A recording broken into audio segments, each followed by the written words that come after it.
तो दोस्तों Indian coast guard की तरफ से यानी कि मिनिस्ट्री ऑफ डिफेंस की तरफ से एक बहुत ही अच्छी वैकेंसी आ गई है, जिसमें टोटल जो यहाँ पर हमारी जो पोस्ट है वो 170 है, जो कि as assistant commandant general duty technicians energy technicians की, ठीक है, फॉर 2027 बैच। और जो इसकी शुरुआत है वो 8 जुलाई 2025 से लेकर 23 जुलाई 2025 तक है। चलिए इसके बारे में आपको सारी जानकारी दूंगी, उससे पहले मेरे वीडियो को लाइक, शेयर और चैनल को सब्सक्राइब करना बिल्कुल भी ना भूलें। तो चलिए सबसे पहले मैं आपको बताती हूँ यहाँ पे एलिजिबिलिटी क्राइटेरिया क्या है। तो आपका एलिजिबिलिटी क्राइटेरिया की मैं बात करूँ, यहाँ पे जो जनरल ड्यूटी है यानी कि आपकी एज होनी चाहिए 21 से लेकर 25 साल, ठीक है, और आपका डेट ऑफ बर्थ होना चाहिए 1 जुलाई 2001 से लेकर 30 जून 2025 तक, ठीक है। 5 इयर्स का रिलैक्सेशन मिलेगा हमारे यहाँ पे 5 इयर्स का रिलैक्सेशन मिलेगा उन लोगों को जो आर्मी, नेवी, एयरफोर्स में, ठीक है। एजुकेशन क्वालिफिकेशन की बात करो तो आपके पास ग्रेजुएशन की डिग्री होनी चाहिए रिकॉग्नाइज्ड यूनिवर्सिटी से। उसके बाद आपके पास मैथ्स और फिजिक्स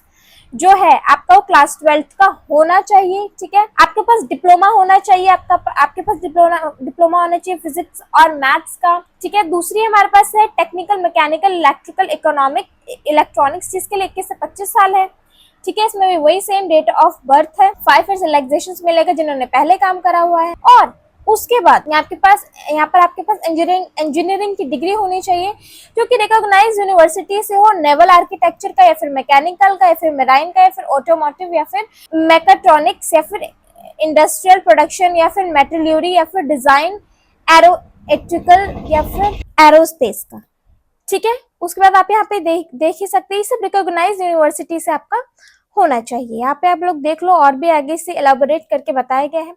नेक्स्ट अगर मैं आपको वैकेंसी की डिटेल बताऊं तो ये जो वैकेंसीज है ये टेंटेटिव है, ये चेंज भी हो सकती हैं। सबसे पहले जनरल ड्यूटी पोस्ट, इसमें वैकेंसी 140-30, जनरल ड्यूटी की 140 और टेक इंजीनियर इलेक्ट्रिकल की 30 यानी कि टोटल 170, जिसमें से यहाँ पे क्राइटेरिया डिवाइड कर दिया। जैसे एससी का है 25-3, टोटल हो गया 28, एसटी का है 24-4, इसमें हो गया 28। मतलब आप देख सकते हैं, आपको सारी चीजें यहाँ पे पता चल जाएंगी, ठीक है। उसके बाद अगर मैं बात करती हूँ सिलेक्शन प्रोसीजर के, तो यहाँ पे 1 से लेकर 5 स्टेजेस होंगी। सबसे पहले आपका होगा coast guard common admission test होगा, ठीक है। जो टेस्ट है वो 100 मल्टीपल चॉइस क्वेश्चन आएंगे आपके पास, ठीक है। 4 मार्क्स आपके पास करेक्ट आंसर के, तो 1 आपका नेगेटिव मार्किंग है इनकरेक्ट आंसर्स के लिए, ठीक है, जिसमें आपको टाइम दिया जाएगा 2 घंटे।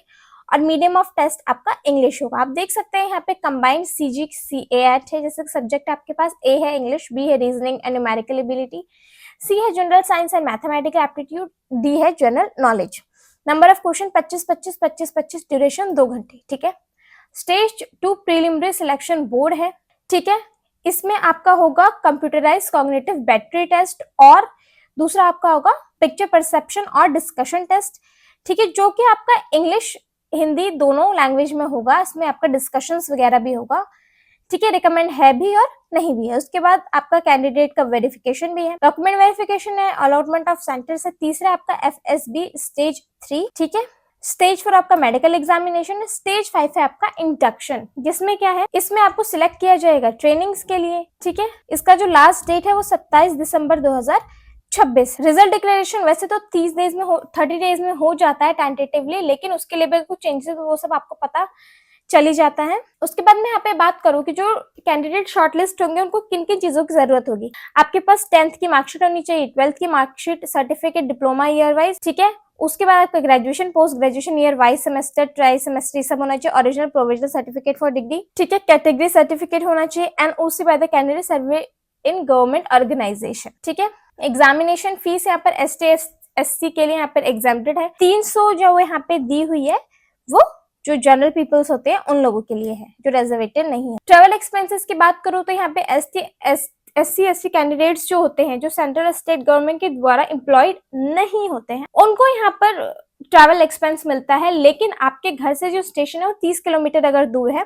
तो ही, ठीक है। स्टेज 2 में भी सेम है, स्टेज 2 PSB, स्टेज 3 FSB, उन लोगों को भी मिलता है ट्रेवल का एक्सपेंस, ठीक है।